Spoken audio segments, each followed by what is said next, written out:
What's up and welcome back to Interpreting the Stars, where today we're talking about one of my personal favorite films based off of a John Grisham book. It's Runaway Jury, and it's honestly hard for me to pick a favorite. I grew up reading his stuff, and I find a majority of his films to be solid. I even like Christmas with the Cranks, which everybody else hates. That's also based off of one of his books, Skipping Christmas.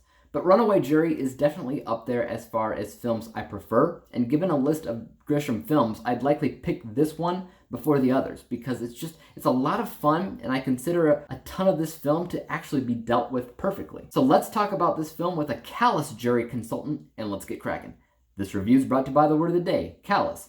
Disregard for others. Runaway Jury follows around Nick Easter, played by John Cusack, the 9th juror in a high-stakes gun trial, who is planning on selling the verdict of the trial through clever manipulation to the highest bidder, that is, the prosecution or defense. The price, $10 million.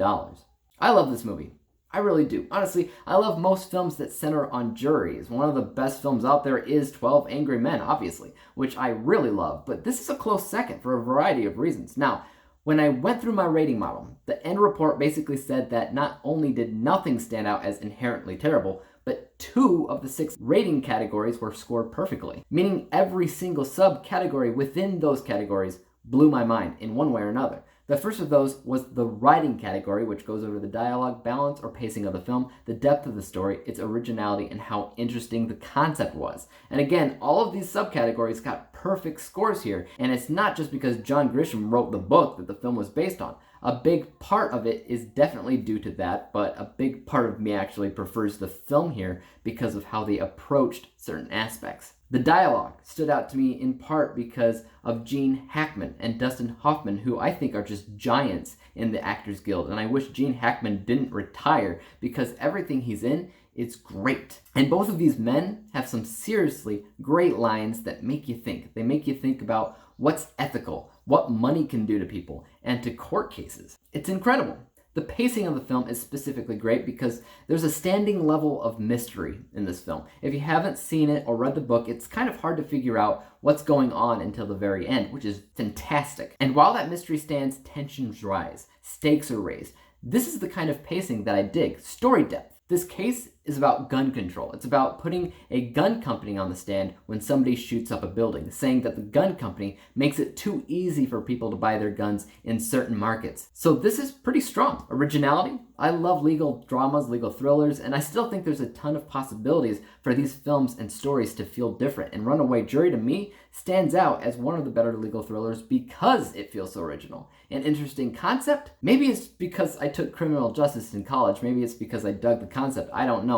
But I was always loving the story here. So writing definitely got perfect, 10 out of 10. The other category that got perfect remarks here is in the bias categories. So I'll talk about that a little bit later. Let's talk about the rest of the technical categories first, starting with the people category, which looks at acting, characters, casting, individual importance of the characters, and their chemistry together.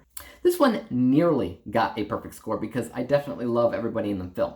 Acting-wise, you're getting a lot of range from a lot of different people, a lot of character development from a lot of different people. It's not just the main people like John Cusack, Dustin Hoffman, Gene Hackman, or Rachel Weisz. But honestly, all the separate jurors have quite a bit of characteristics too. You remember each of them for different reasons because it does take its time in separating their worth here, which I love. And everyone in here mostly feels born to play their respective roles. The only subcategories that didn't get full points here was their independent importance or chemistry. They're good, just not everything it could have been. Importance-wise, the plot revolves around jurors that can be manipulated, which means that they themselves aren't contributing that much to the plot, since they're basically John Cusack's puppets to control. Chemistry-wise, it's also good, but I didn't fully believe the relationship between Cusack and Weisz. But I did believe the tension they had against Gene Hackman's character. That was pretty intense. People gets 18 out of 20 possible stars. Next is behind the scenes, BTS, looking at visuals, cinematography, editing, advertisement, and the music or sound. I gotta say, not a lot of this impressed me with the film. This is probably the category with the least amount of points overall because it's not really trying to be flashy. The biggest thing that stood out to me here was the editing. I thought that was pretty sharp. Lots of stuff going on there to keep the film afloat. Obviously, some people think legal stuff, whether it be dramas or thriller, is boring, so the editing was always moving. Lots of flashes on the screen as the puzzling nature of the film is exposed. But really, most of the areas in this film were business as usual. Nothing great, nothing bad. 7 out of 10. Narrative arc score is next, looking over the introduction, inciting incident, obstacles, climax, and resolution. And this one was pretty good. I think it really just wanted to start off with a bang, quite literally in this case. And as such, there's very little introduction to give you an idea of where the film's going. So you know very little about when Nick Easter is sent his summons to be on the jury. Obviously, due to the mysterious nature of the film, you're not supposed to know much about him or that or whatever, but it does affect the introduction a bit. Everything else here is perfect. The inciting incident is the jury summons. The obstacles are the little things that Nick Easter does to manipulate the jury. The climax and the resolution, that's the end of the film, so I can't just spoil you. Just know that it is satisfactory and really fun. 9 out of 10. Alright, so all of those categories add up to 44 out of 50, which is 88% for the unbiased score. But let's keep moving. On to the bias section, and that's the entertainment and specialty categories. The entertainment goes over rewatchability, how much of a good time you have while watching, your impulse to buy or own it, your impulse to talk about it or recommend it, and how engaging it is. Which basically means, do you feel like you'll miss something if you look away? This is the bias category that also got perfect remarks from beginning to end. Like I said, I definitely love this film. I've seen it many times, and I feel like it just gets better with each viewing. So to me, every subcategory in this rating category deserves full credit, 10 out of 10. The specialty category goes over what you expect to find out of Runaway Jury. Specifically, and obviously, given the fact that this is a movie based off of John Grisham's book, how is it as a Grisham adaptation? And I've said it before, this is probably my favorite John Grisham adaptation, so I gotta give that 10 out of 10. Next up, as a legal thriller in general, how does it work out? Well, when I think about legal thrillers, as a general rule, I think about John Grisham, but this is up there as different. Nothing that I've really ever seen before, so another 10 out of 10. Old score, when I watch this movie, what number feels right? 9 out of 10. I think it's that good and halfway decent. Did they make the movie that they intended to make for the target audience? And could you make it? My guess is you probably couldn't. And yes, they successfully made it for their target audience.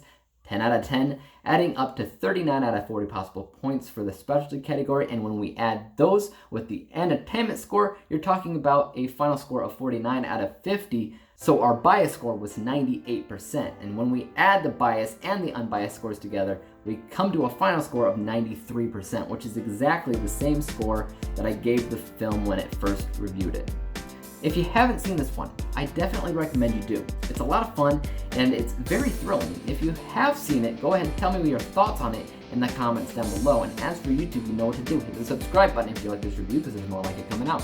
Hit the thumbs up button, because it always helps out my channel. And don't forget about the little bell icon, because that'll help notify you when I come out with my next review. And until then, peace out.